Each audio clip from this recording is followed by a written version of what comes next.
네, 오늘 우리가 마주한 고린도전서 5장 말씀은 현대인들의 어떤 감수성으로는 매우 불편하게 느껴지는 본문입니다.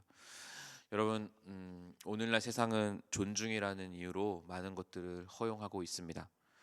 누군가의 삶의 방식, 선택에 대해 판단하는 것 자체를 폭력이라고 부르기도 합니다. 물론 우리는 상대방의 삶을 존중해야 합니다. 상대방의 삶을 함부로 평가해서도 안 됩니다. 우리가 그들의 삶을 모두 알 수 없기 때문에 조심해야 하는 것은 당연합니다.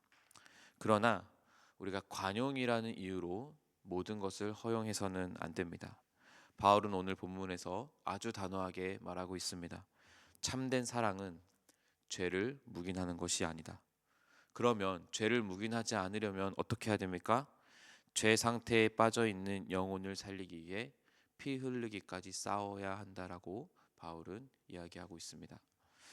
1절에서 바울은 고린도 교회 내에 심각한 음행이 있다는 충격적인 소문을 듣게 됩니다. 어떤 음행이었냐면 아버지 아내를 취하는 일이었습니다. 당시 로마법이나 이방 헬라사의 도덕관념에서도 아버지 아내를 취하는 것은 엄격히 금지된 일이었습니다.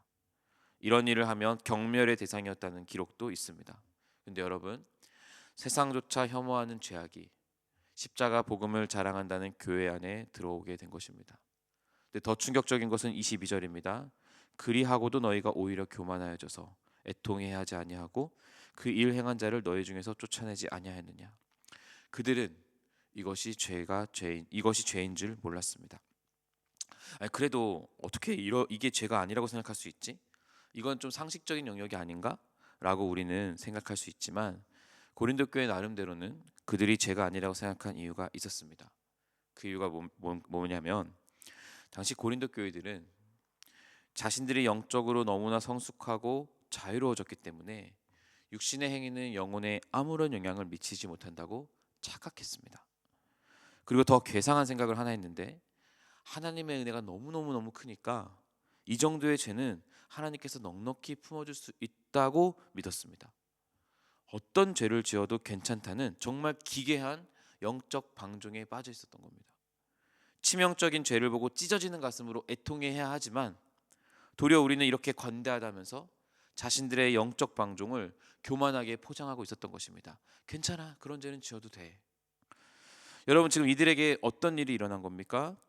죄에 대한 감각이 완전히 마비되어 버린 것입니다. 교회가 마땅히 해야 할 영적인 수술을 방치하고 오히려 교만하게 앉아 있었기 때문에 바울이 지금 아주 단호하게 직접적으로 얘기하는 겁니다. 3절에서 내가 실로 몸으로는 떠나 있으나 영으로는 함께 있어서 거기에 있는 것 같이 이런 일 행한 자를 이미 판단하였노라. 그러니까 사도로서 내가 예수 그리스도께서 주신 권위로 암세포를 도려내겠다라는 겁니다. 그러면서 4절과 5절에서 교회가 모일 때 주 예수의 능력으로 이런 자를 사탄에게 내주어라라는 무서운 판결을 내립니다. 이 판결은 당사자들을 세상으로 내보내라, 즉 출교를 의미합니다. 여러분, 요즘은 출교 기가의 거 그냥 나가면 되지만 당시의 출교는 아주 엄중한 처벌이었습니다. 이 공동체에서 쫓겨나는 것이기 때문에 다른 공동체에 들어가는 것도 쉽지가 않았죠. 자, 그런데 여러분, 다른 공동체도 출교를 하지만 우리 그리스도 교회, 그리스도를 주로 삼는 교회에서의 이 출교가, 이 무서운 판결이 은혜라는 게 또 놀랍습니다. 이 판결의 목적이 지금 바울은 구원이라고 말합니다. 그러니까 출교라는 이유가 뭐냐면 죄의 파괴적인 결과를 세상 속에서 뼈저리게 경험해서 육신의 정욕을 꺾고 주님이 다시 오실 때 그 영혼만큼은 구원받게 하려는 목적을 가지고 있다고 바울은 얘기하고 있습니다. 그러니까 마치 수술대 환자를 눕히고 썩어가는 부위를 고통스럽게 도려내는 것이 환자를 죽이려는 게 아니라 살리는 것처럼 바울은 지금 그 일을 하고 있다는 것입니다. 여러분, 고린도 교인들은 지금 죄를 눈감아주고 있습니다. 그것을 교양했다고 말하고 있습니다. 이것과 바울의 잔인하리라 많지 고통스러운 징계 중에 어느 쪽이 더 영혼을 위한 진짜 사랑입니까? 당연히 후자입니다. 이어서 바울은 6절에서 이 사건이 단순히 한 개인을 쫓아내고 끝날 문제가 아님을 선언하고 있습니다. 누룩의 비유를 드는데 적은 누룩이, 그러니까 이러한 사람이, 어떤 소수의 사람이 온 덩어리에 퍼지는 것을 알지 못하느냐. 누룩이라는 것은 죄의 무서운 전염성을 의미합니다. 또한 공동체의 거룩한 정체성을 통째로 부패시키는 독이기도 합니다. 실제 여러분 이스라엘 백성은요, 6월절이 다가오면 집안 구석구석을 뒤져서 1g의 누룩이 또 나오는 것을 허용하지 않았습니다. 발견되면 즉시 1g도 찾아내어 불태웠습니다. 그만큼 작은 누룩이 끼치는 피해가 크기 때문입니다.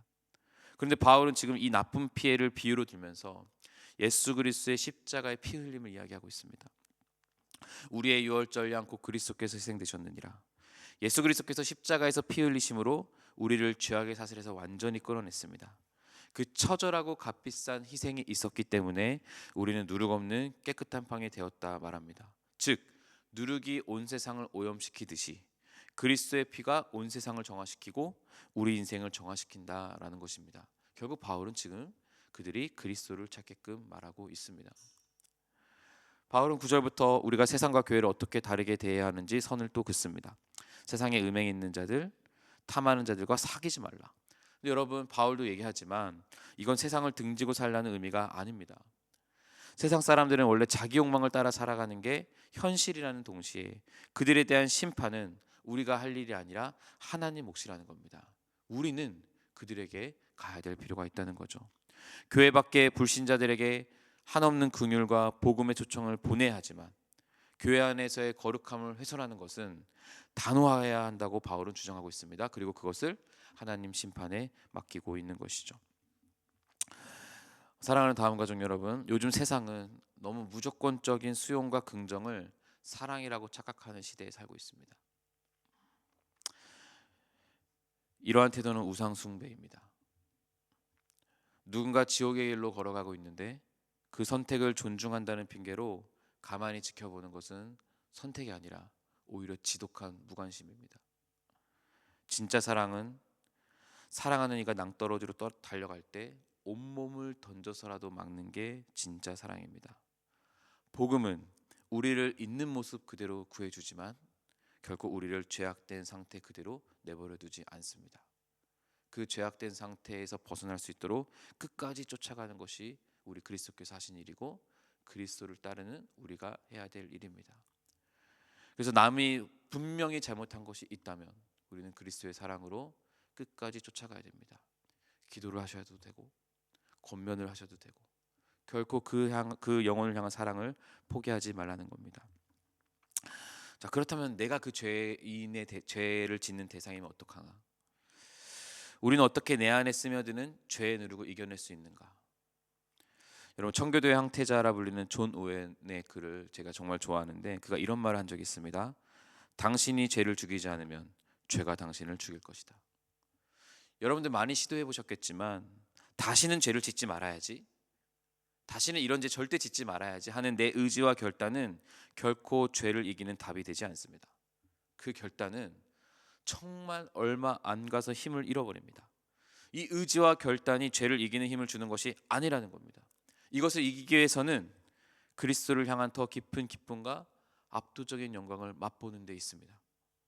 십자가 은혜가 주는 희열, 세상이 주는 썩어질 쾌락보다 훨씬 더 달콤한 그리스도의 영광의 기쁨을 내 영혼 깊은 곳에서 깨달을 때 우리는 죄를 이길 힘을 갖게 되는 겁니다. 그때 우리는 죄를 죽일 수가 있는 겁니다. 그러니 사랑하는 여러분, 오늘도 죄 가운데서 그리스도를 바라보십시오. 오늘도 여러분의 진정한 기쁨, 압도적 영광을 비추실 그리스도를 찾으십시오. 그래서 오늘 누룩처럼 번지는 죄가 아니라 그리스도의 피가 여러분 인생을 통해 퍼져나가길 주님의 이름으로 축복합니다. 사랑하는 다음 가족 여러분, 우리는 죄를 죽일 수 있습니다. 우리의 의지와 결단이 아니라 예수 그리스도를 사랑하는 그 희열로, 그 쾌락으로 우리는 죄를 죽일 수 있습니다. 예수 그리스도를 향해서 갖게 되는 그 쾌락은 우리가 죄를 지을 때 갖는 쾌락보다 훨씬 더 우리에게 행복한 은혜를 줄 것입니다. 기도하겠습니다. 거룩하신 하나님, 오늘 말씀을 통해 우리 안에 교묘하게 자리 잡은 영적 교만과 죄에 대한 무감각을 회개합니다. 은혜를 핑계 삼아서 죄의 관용을 베풀고 마땅히 애통해야 할 일에 눈 감았던 우리의 어리석음을 용서해 주시고 십자가 희생으로 우리를 정결케 하신 그 은혜를 생각하며 죄를 이길 힘이 나에게 있지 않고 오직 주님께 있다는 것을 알게 하시고, 주님을 바라보며 주님 안에 있는 영원한 기쁨과 영광을 바라보며 죄를 이기는 오늘의 삶이 되도록 우리를 인도해 주옵소서. 감사하며 예수님의 이름으로 기도합니다.